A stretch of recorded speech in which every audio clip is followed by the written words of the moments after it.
I guess I'll text them. Hello everybody, welcome to Nostalgia Goggles. I'm Chris, and I'm having plumbing problems. I said they're faster than the others, and now I gotta text them. Anyways, enough about my problems. Today we're gonna be reviewing Super Mario Land for the 3DS. Well, Super Mario 3D Land. This was one of my favorite games for the 3DS, and I always kind of wondered if this game held up, since I don't really see a lot of people talking about 3DS games. So, let's find out if this game holds up. And also if I get my plumbing problem fixed. So the story of Super Mario 3D Land is that Bowser captures Princess Peach, and this is told to you through postcards throughout the game. Now, that's pretty much it. There's nothing 100% special about this game's story. It's just the classic Mario story, which makes sense because this game kind of harks back to classic Mario, but I'll talk more about that in the gameplay. I feel like the only thing that makes this one different is that there's a side thing going on that kind of explains how the Tanuki power-up came back, mainly because there was a tree that lost its leaves and Bowser's ranks got it, but I feel like that's not like a necessary thing, because the Tanuki power-up is nothing new. It was introduced in Mario 3, so like I don't think they really needed to explain it, but hey, whatever, you do you. I think the story is fine and simple, and I think that's what it needs to be. With that being said, let's move on to the gameplay.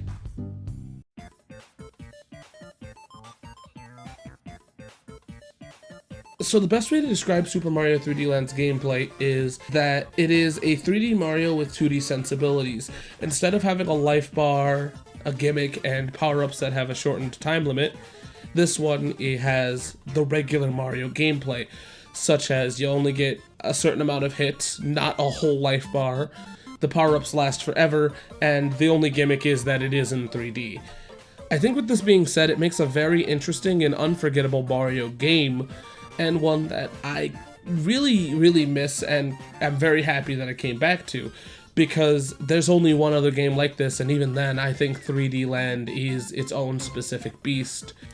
I absolutely love how they put classic Mario ideas like the airship from Mario 3 and the haunted houses are from Mario World. I think that that's a really cool thing. And I also really like, just in general, how this feels like a celebration of 2D Mario, with just it being in 3D. I feel like the level design is interesting, and it doesn't ever seem to really get boring for me, even though the latter half of the game does repeat levels just with more of a challenge. I feel like this game lasts the right amount of time as well. It's not too short, but it's not too long either. You definitely get your money's worth, especially after the first playthrough. There is a second playthrough with the special zone, which is the levels being a lot harder. I absolutely love seeing the Bowser boss fight be the classic Bowser boss fight, but I feel like that goes more in the presentation. All in all, I feel like the gameplay is pretty solid. The one thing I've had issue with is perspective, but I have no clue if that was either me or if that was the game itself, due to the fact that there's no control of the camera. So it has a very specific set place that it's in, and it feels kind of odd in some places, but it's very rare that it does that. So all in all, this is just Nintendo going and saying, hey, let's make a 2D Mario game but in 3D, and I feel like that's enough. That's really all that it is. Cut and dry, and I like it. It's fun. With that being said, let's move on to the presentation.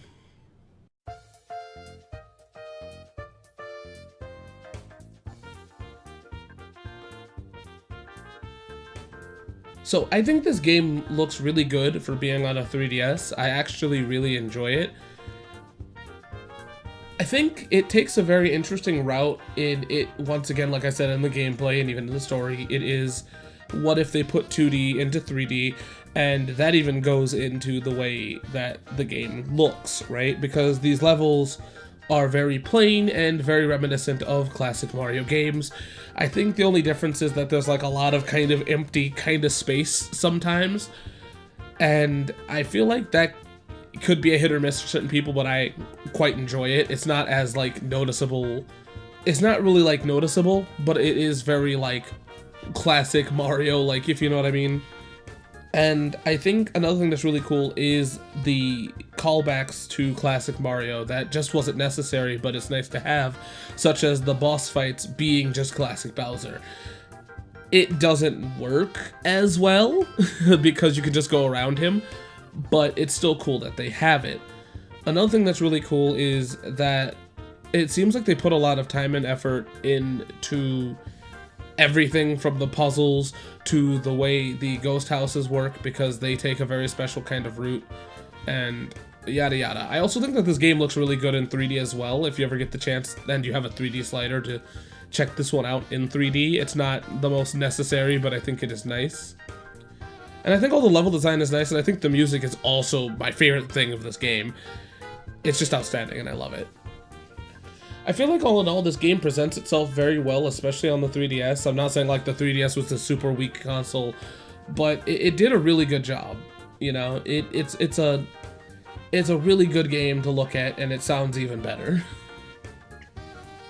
With that being said, none of this matters if you can't get your hands on the game, so let's talk about accessibility next.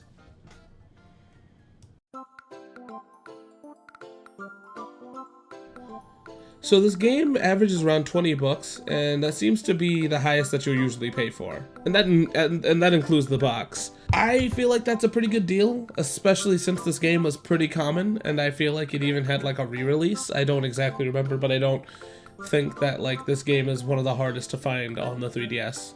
I feel like if you pay more for this game, I don't know if that's 100% worth it, but like I said, on our travels through eBay, it's about 20 bucks. The thing that really sucks about this game is that it lives and dies on the 3DS. Is that a bad thing?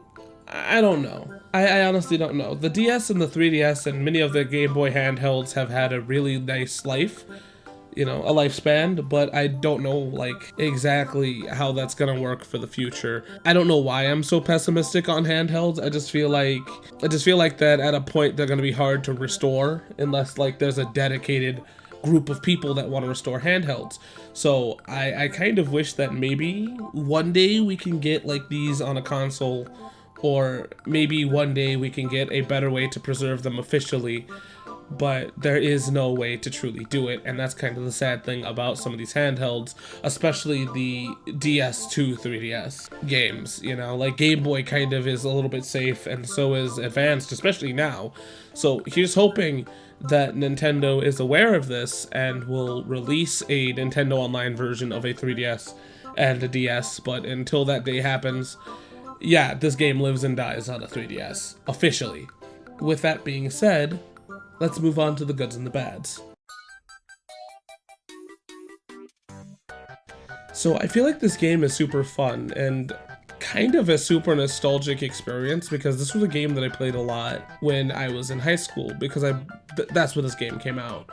And the 3DS, I think everybody had one. So it was, or at least all my friends in school had one. So it was really cool to have this game alongside seeing other people have other games. And I think the 3DS was a very nostalgic console in general for me. So going back to any 3DS game is awesome, especially this one. I think that this one was also an interesting game to play because it wasn't just 3D Mario. Like, it wasn't just a port of Mario Galaxy or Mario 64 to a DS, even though that would be super impressive. And yes, I know that there was a original DS Super Mario 64, but I feel like having an original game that did its own thing was really great.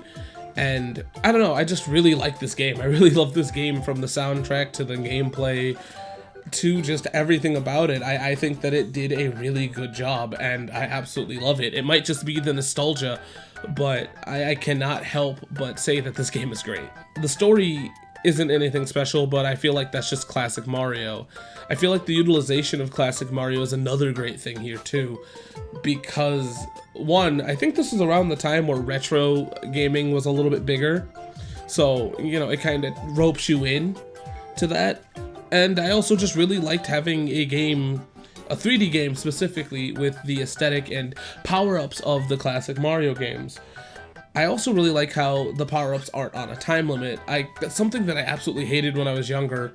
Mario 64 and even Mario Galaxy, because I skipped Sunshine. I don't even know if it's the same in Sunshine. I have not, like, dabbled in Sunshine too much. but it's something that I really didn't like, and I like how this time you're able to actually have them like you do in Classic Mario. All in all, I just really enjoy this game. I think it's a fun game. With that being said, let's move on to the bads. So I feel like this game's biggest problem realistically is when you break it down perspective, and I don't even know if that's 100% a real problem. It's not something that I had in every single level. I feel like a lot of the levels were made really well. I just feel like some levels, especially the Haunted Mansion level, had a lot of odd perspective, and I can't even remember how many levels there are that had it. I guess some of the, some of the Bowser ship levels, but that's just it. I honestly don't know if it's a 100% thing. I could just say that I sucked at the game, which is a heavy possibility, that I just sucked at that level and I just have to get better.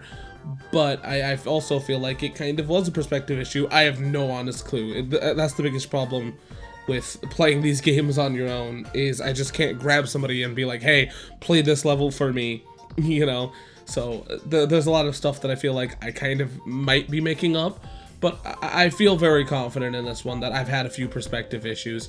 Not too many that I'm even having an issue remembering a lot of them. I just remember it being in the Haunted Mansion levels and a few of the Bowser levels, and that's it.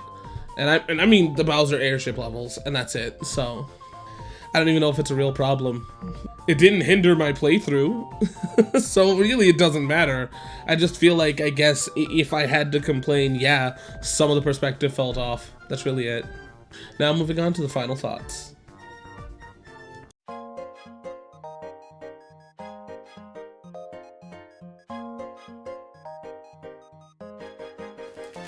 So does Super Mario 3D Land hold up? Well, yeah. I think it's a really fun and interesting video game. One of the ones that I actually really love for the 3DS and brings pure nostalgia. I definitely wish that there was another way that you could play this game outside of the 3DS. But that's just how it is right now. With that being said, what is your favorite Mario game? Hell, what is your favorite 3D Mario game? And no, they haven't come yet. With that being said, I'll see you guys next time. Bye!